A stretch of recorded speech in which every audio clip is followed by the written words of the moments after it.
Samantala, ilang tulog na lamang ay Semana Santa na. Kaya't sa ating pong pagbabalik sa kasaysayan, alamin natin ang mga tradisyon at paniniwala ng mga Pilipino tuwing mahal na araw. Mula po yan sa aming kasamang si Xiao Chua sa Showtime. Ako ay Pilipino.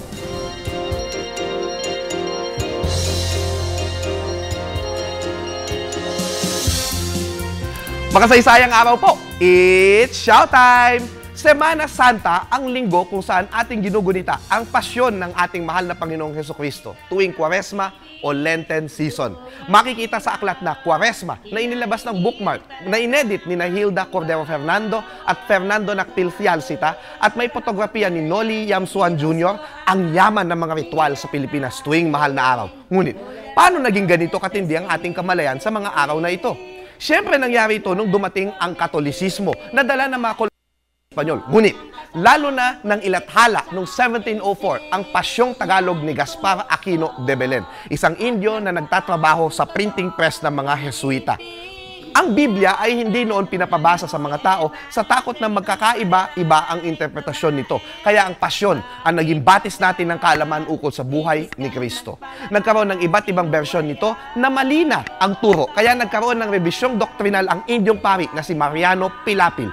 Inawit ng mga Pilipino ang pasyong tulad ng pag-awit ng sinaunang awit sa patay o ang tagulaylay o dungaw. Taon-taon hanggang ngayon, patuloy na binabasa ang Pasyong Pilapil o Pasyong Henesis sa iba't ibang wika sa Pilipinas na hinahatid sa barangay ng mayayamang mga pamilya. Ang mga pabasa na tumatagal din ng ilang araw ay paraan din upang ang mga kabataan ay makakilala ng mga bagong kaibigan. Ang unang araw ng Semana Santa ay ang Domingo de Ramos o Linggo ng Palaspas, kung kailan ginugunita ang pagpasok ni Jesus sa Jerusalem gamit ang mga palaspas na gawa sa niyog na binibindisyonan ng pare upang mailagay sa mga bahay panlaban sa kidlat o masasamang espiritu. Sa Marinduque mismo, ang pare ay sasakay sa asno ni Kristo, habang sa Bulacan naman ay nilalagay ng mga kababaihan ng Malolos ang kanilang mga tapis sa dadaanan ng pare o ng estatwa ni Jesus na nakasakay sa asno, yung tinatawag na humenta, bilang pagpupugay. Mayroon din mga koro na nakataas sa mga tinatawag na kastilyos na nagsasaboy ng bulaklak sa pare. Sa Vigan, linggo din nagsisimula ang posisyon ng Semana Santa, ang Via Crucis, kung saan ang mga estasyon ay pinalalamutian ng mga gulay, prutas at longganisa. Nagsisimula din sa maraming lugar ang senakulo, ang mga palabas na batay sa pasyon na nagtatagal hanggang Biyernes Santo.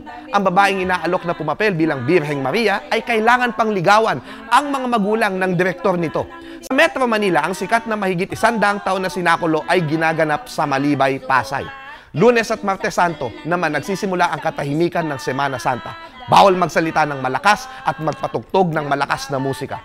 Tuwing Martes Santo at Biyernes Santo, pinaka-epektibo raw na mga anting-anting ang nakukuha sa mga puso ng saging. Miyerkules Santo naman ang araw ni Judas sa Laguna, Pampanga, Bulacan at Iloilo. Nagkakaroon ng malalaking prosesyon na nagpapakita ng mga ng bawat bahagi ng pasyon ni Kristo na iniingatan ng mga mayayaman at inilalabas sa mga magagarang karosa. Abangan ang iba pang mga gawain natin tuwing Kwaresma. Ako po si Xiao Chua, para sa telebisyon ng Bayan. And that was Showtime.